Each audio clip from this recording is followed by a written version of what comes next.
mean, it's a completely different surface, you know what I mean? Yeah. I mean, so like when I started digging around, I was just miking whatever. I mean, I was doing a lot, like I was using the mics freehand, like when I first got them, I was doing a lot. That's like, I mean, this is not applicable, but for what it's worth, like I was, and I got alright at it. I'm sure I blow now, but.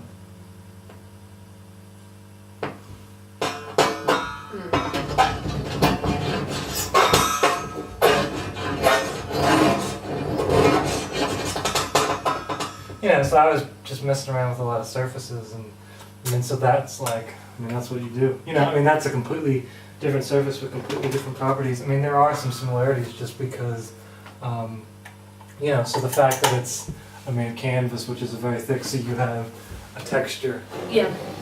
You know, which basically, I mean, is yours, is it in? Is it on? Yeah, it should be plugged in. Yeah, it's on. Maybe the volume. Yeah. Cool. So yeah, I mean,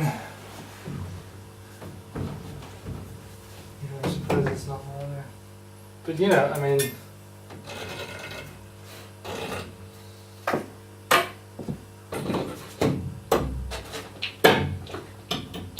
so one of the things I've already found is actually I was full of shit. Like, I mean, that's really picking up. Whereas like, that really isn't. Right. You know.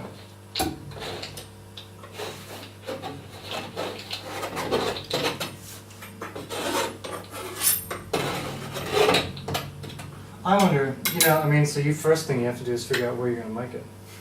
Because this ain't really working. Well, with bigger canvases, I've been miking it kind of, I guess, think of this as, I guess, 5 feet across, like this. I'm going to actually, hang on, I'm going to put it a little more central than there. That feels more like what I might do.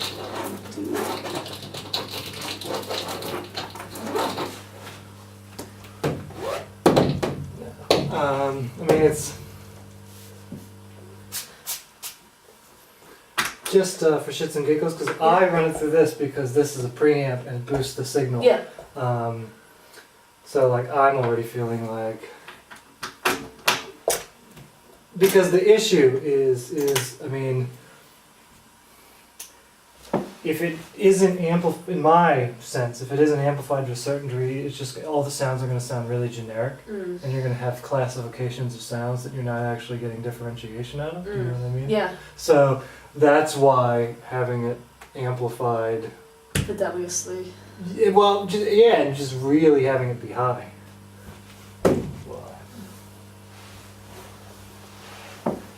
Oh, there we go. Right. Yeah. Yeah, so that's an instrument. Now, all we're seeing the problem, and it's the same problem, this is why, because what happens here is that everything is going to have that, so it becomes a lot about your...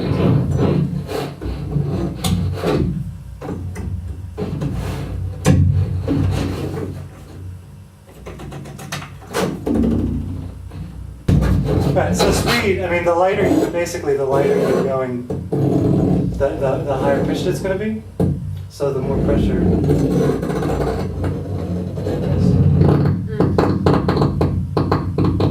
I mean, it's not a clear continuum, but yeah, and then angle becomes, because you're catching the surface here in a very particular way.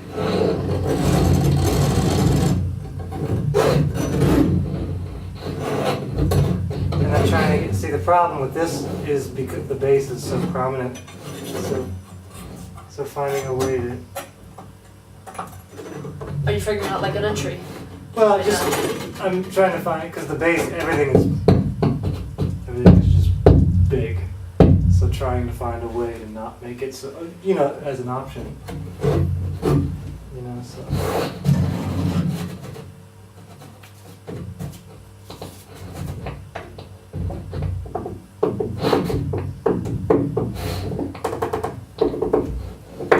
you know.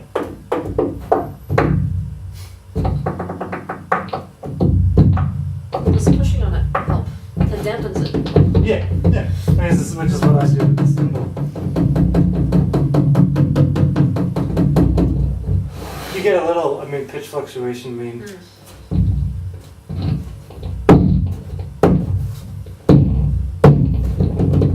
The other thing is you'd probably, I mean, I use basically double-sided tape, which I would recommend because by taping it on, it's even as, I mean, you have it fairly flush, but it's still going to kind of oscillate. There's a little bit. vibrate, yeah. Yeah, and I mean, personally, I try to eliminate that. I mean, I don't know where you stand on that.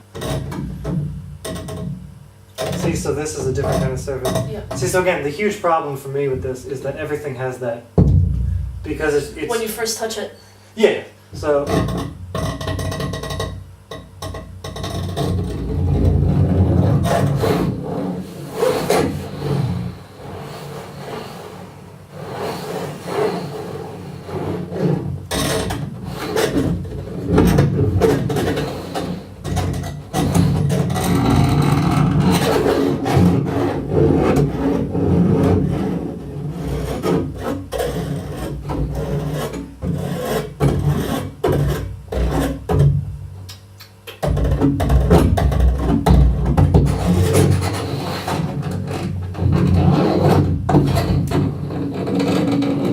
this one's lower. Yeah. And you kind of bring that in, so you've already switched that.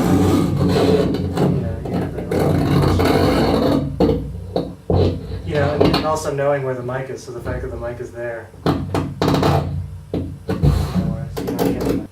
Well, it's tied to, I mean, that's one of the weird things about playing like this is because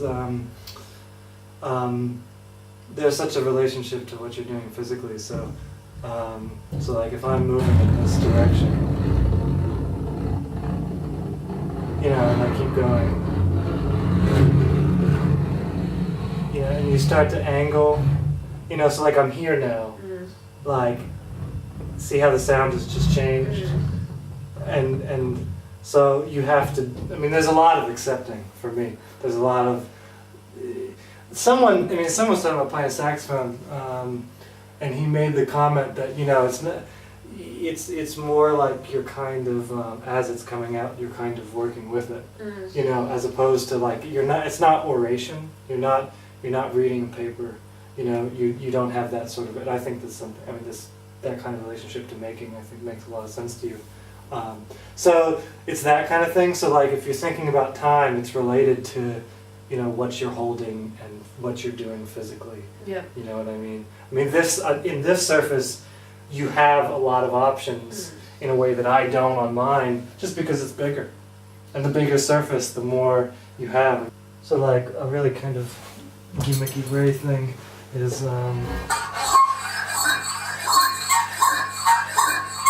and so that is always going to make that sound.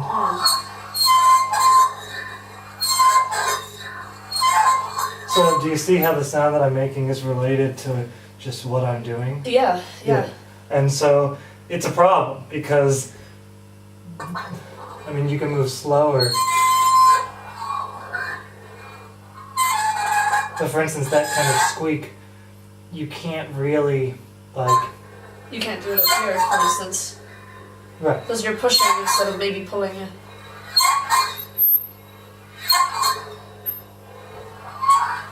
Yeah. So Yeah. there's a lot of stuff that you just have to take for granted. Yeah. You end up in I mean, there are a lot of times where I end up in situations and you're kind of like... That's not really what I wanted to happen, but... Yeah, or just like when, from the outset, I mean, like, I'm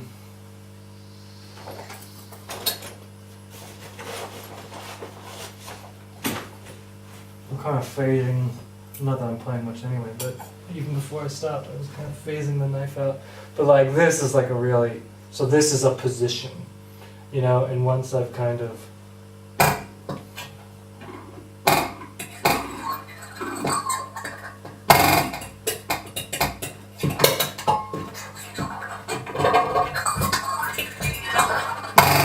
So like, I'm not going to do a lot of resonant things here, because I would have to go, You'd love to. Yeah. you know? Yeah. So like that's just that kind of stuff. That's what you're looking for. Right. Yeah.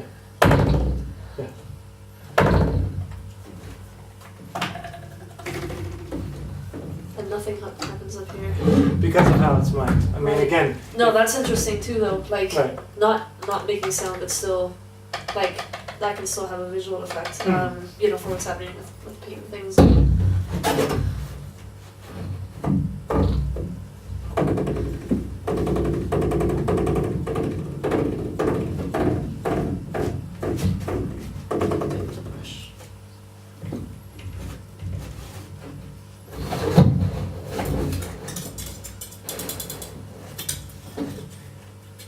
And looking back on the video I just did, it was really disappointing because I thought I avoided similar things or like defaults. No. And I default to like this one shape. No. I hate that.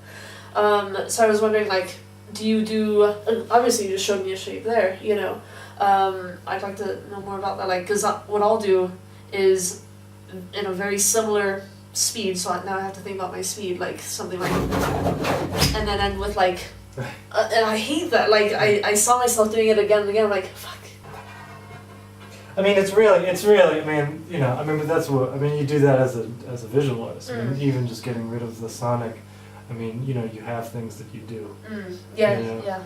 And the really good people maintain an engagement with that. But I mean, it's the same thing. I mean, I've been working on this violin piece, and I'm really happy with the guitar piece.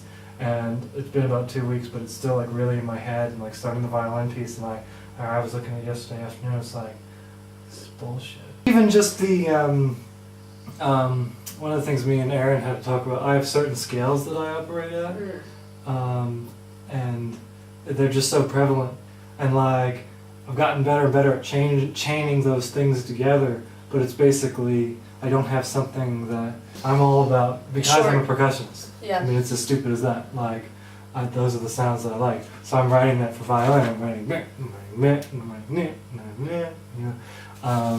Yeah, so you have something that I do meh, but it's basically meh, and trying to get, you know, out of that. I mean, so that it just comes from a lot of listening and also being aware, getting the awareness where you're able to catch yourself before you've gone like that. Right. You know. Right. Like Well, now that I'm aware that that's a point. No. But you're aware. You know. You're aware sitting here, talking. You need to get to the point where you're aware when Physically. you're playing. Yeah. While you're playing. Yeah. You know. I mean, the problem. So it was this kind of. I think. And again, it's been a while, but. So this kind of like. So that's become a thing. So what happened was it became like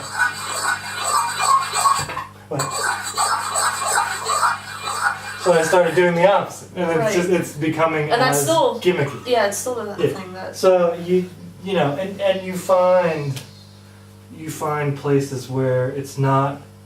There's a really good, and I'll find and send it to you. My favorite percussionist. I'd sent Rod a lot of his stuff, but this French dude Lee Quan Din, who's just like. Amazing, and he talks about things really interestingly. And he had it was French, but it was this word that basically I think translated to like oblique figures. And he talked about having that in your playing as a free improviser, like having things that are these fixed figures that always appear. And you know, then you have the transitory stuff. And he's like, that's the stuff that's interesting. When I'm actually improvising, you know, and so he talked about like. I'm constantly wondering, where do these things come from? Are they physical habits? Are they from my training habits? Like I find, because I spent, when I was actually playing, when I was an actual musician, I did a lot of paradiddles, you know, so. Yeah. And even now, having not played for I haven't done a paradiddle for 5 or 6 years, you know, that. It's natural. Like it's just there. Yeah. It's just there under my hand. And it's something my teacher used to say a lot, and I didn't understand at the time, but he used to say, you know, you don't separate the technique from the music. And I was never able to do that as a player. That's why I'll never be a player. I'm not able to really do that. I mean, I kind of do and I understand it, but like I can do it in my composition, like in my composing, like the actual, I like that the learning process is the creative process. Yeah. And you got to get to that point where you're working with it like that. So you're always negotiating with the fundamental nature of the object. And that's part of playing, I mean, that's part of playing any instrument. I think when you're playing with objects as opposed to instruments, it becomes more pronounced. But as I become a better composer, it becomes about engaging with these circumstances. So the violin, the thing I really like about the violin is you can make crazy ass registral leaps because it's such it's a fucking toy compared to a piano, which you can do with the two hands, but so it's just understanding the surface of the thing. And yeah, I think what'll happen is as you get comfortable with the surface, that's when the thing translates from being a necessitated action because of the surface to just a physical habit. Go back and listen to more Derek Bailey, because I hear him constantly engaging, so he has the territories of his instrument, of his musical thought, but I can hear him going in there and finding things. And there are always the points, and there are the significant moments in the piece where something happens, and it's like, now you're playing, you know what I mean? And so it takes that awareness to where the head is. I mean, I find more, and it starts to sound really like highfalutin, and I just, I have a tendency to sound highfalutin anyway, so it's really dangerous. But I find when I'm playing, the better I'm playing, the more I'm listening, and the less I'm thinking about the physical action. The conscious part of me, the best thing it can do is open up the door and allow as much in orally as possible, and then the unconscious part of me responds. There are so many times when I listen to recordings where I very clearly picked up on all these things that have happened that I did not decide to do that I know exactly what you're talking but I was listening. You know what I mean? Yeah, I know exactly what you're talking about. Yeah, so it's not even like this sort of like John Coltrane spiritual get out of your way, like close your eyes and just play the saxophone, man. But it's really, I mean, because it's the exact opposite, because you're very consciously doing something, but you're not consciously, I mean, and so it's very tricky because. How do you train yourself to do that? You just I have to say, the best thing I ever did for myself in any respect was when I started to meditate. And that's basically my understanding of what meditating is basically observing your thoughts, and you end up establishing an awareness of the self that is not defined by content. So, you have all this bullshit running through your head, and then you can kind of be like, okay, bullshit, head. And it's the same kind of act. It's like while you're playing and while you're listening, if you're consciously able to direct the mind to be like, okay, that's what I'm hearing. And again, then the playing aspect just starts to sort of, it just creates a feedback loop. So it's just a lot of playing and listening, and finding when, so when I was practicing every day, like finding the point where you're like on autopilot. Phil Guston, the painter, he was an abstract expressionist, real badass, and really he was very articulate. And in this one interview, I probably even have the book somewhere around here, but he was like, he's talking about painting, and he, in the pure kind of abstract expressionist vein, and he was like, you could be a carpenter. And he said, I would say out of a month of painting, I'm a carpenter for 29 or 30 days, and there's about 4 hours when the thing happens. So there always is that automatic kind of, and you're not going to get away with that, but if you kind of are always looking for it to become something else, it will. And then you just have to be aware enough to kind of latch onto it. That was the beauty of me and Tim's playing, because we moved so fast that you were always allowed to jettison things, because the difficult thing for me, not being a very technical person or player, is that if I get stuck into a situation and I've become aware, if I'm in a situation that just I can't really work with on a technical conscious level, like how am I supposed to, so with me and Tim I could just throw it out and go to something else, you know what I mean? And it was very easy to find the things. Like if you listen to like our album or whatever, I mean there's a lot of repeat, but each thing I think pretty much has the moment where it became something else. So like there's one bassoon track on there that's a pretty standard bassoon track. Or actually I think it's one of the last tracks. Do you mind if we listen to it? No, I'm not trying to like, I'm just like, fix my laptop.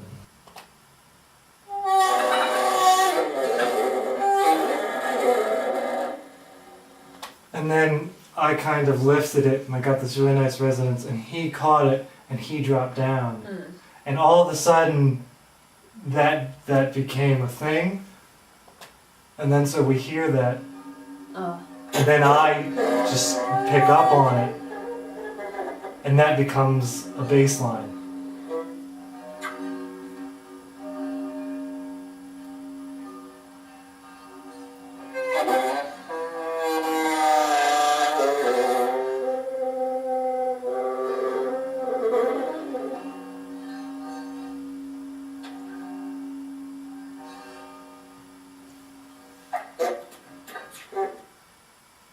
So, like, do you see what I mean? Like, there is that starting, like, 5 seconds where we're on autopilot. Where you're searching, kind of, and then something happens, and then you kind of hone in on it. You recognize this is now happening, and you work with that. Yeah. And you probably weren't even thinking, oh, here's this thing, let me drop down, like, all of a sudden. Actually, kind of. You were.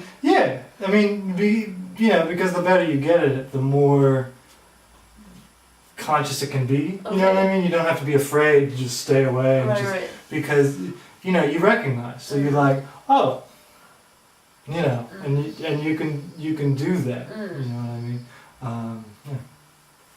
So it's that kind of a thing, and having that awareness for you. I mean, I think the tightrope that you're walking is because you're doing a thing.